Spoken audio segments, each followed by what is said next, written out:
Why did you decide to get into technology? You know, I don't know if I decided as much as it was serendipity. So as I was going through college, trying to put myself through school, personal computers were really coming into the marketplace. And I ended up going to work for a personal computing firm that was really trying to leverage that, very, very small. And it was easy to me. And there were so many people grappling for trying to understand this new technology that was being put in front of them.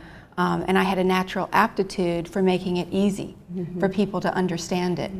And I can make a lot of money, so that helped. And then just, you know, as my career progressed, you know, I continued to find new and challenging ways through networking and through voice, and then through the management of all of that infrastructure. And it really became complex and different. And I really realized that the people element behind it was the thing that started making me tick then, and the people that actually make that technology work. Yeah, I agree with that as well. Actually, our experiences are very similar. So what's it like being a female in technology, working on technical teams? I don't know that it's much different than anyone else. However, I do recognize that being a woman in technology is different. And when I recognize it, for lack of sounding trite, it's when I look around and I actually notice it.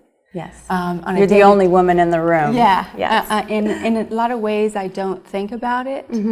I enjoy it. And most of the time, I will say that I don't notice the difference, except there are those times where you're the only woman in the room. But I would say also the approach that I take to solving problems is different than some of my male counterparts. I will put more emphasis on, well, how do you feel about that? And what do you really think? And what are you really trying to say? And also being incredibly candid. I have had senior leadership communicate to me, as well as some very, very senior people within the IT world, tell me that they like having females report to them directly because they'll tell them the truth and not try and sugarcoat it or manage up to an extreme. They'll just say, here's what it is, and if you go in that path, you're gonna make a mistake. So they appreciate that candor. I think you and I were talking about the perfect woman syndrome once. Yes, talk more about what that is. Yeah, and it's something that I think many of us fall into. I think women in general tend to be caregivers. We tend to want to make everything right. We tend to be perfectionists. And I think that we have to realize that not everything needs to be perfect. Right.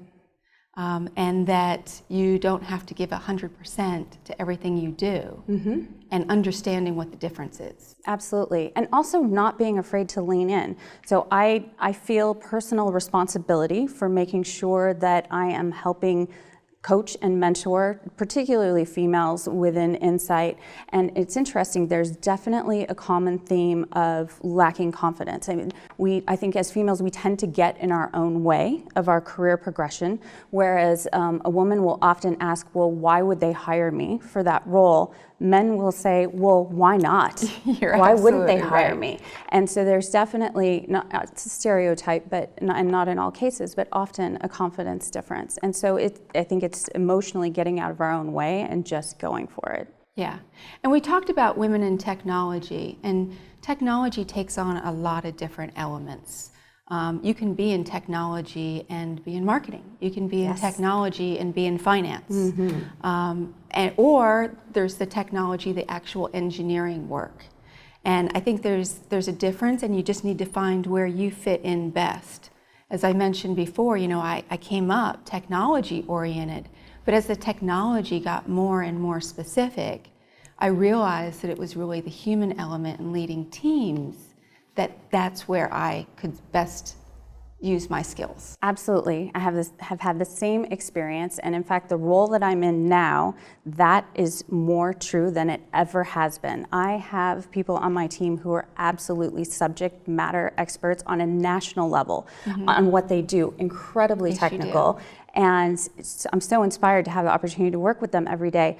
But it's more about building a vision with them, understanding what their dreams and goals are, while that sounds touchy-feely, both at work and at home, because for some of these people on the team, it's about making sure that their life is about more than just work. What else are they wanting to achieve in their life other than deploying a new network for a large customer? Oh gosh, you know, you're really hitting home. And I mean, I'm going to toot possibly both of our horns, because that's what we need to do as women, is also share our successes, because if we don't do it, nobody knows really what we're doing. We tend to put our heads down and get the work done, but I think it's very important that we also share with others while being humble. Of course. And not, you know, bragging Yeah. about what, you know, what the accomplishments that we do bring to the table. Not wanting to brag about ourselves, but both you and I have very high ESAT scores for our teams. True. And I think it really comes back to that matter of really caring about your team and wanting to see their development, and really being forthright with people where their strengths are, where they have opportunities to develop, and really working with them through that and what makes them tick. Yes, we kind of have reputations of being the queens of constructive criticism. Yes, we do. But in a good, healthy way. Yes. Yes. And they don't hate us for it, because those scores are high. Teammate NPS. Yes.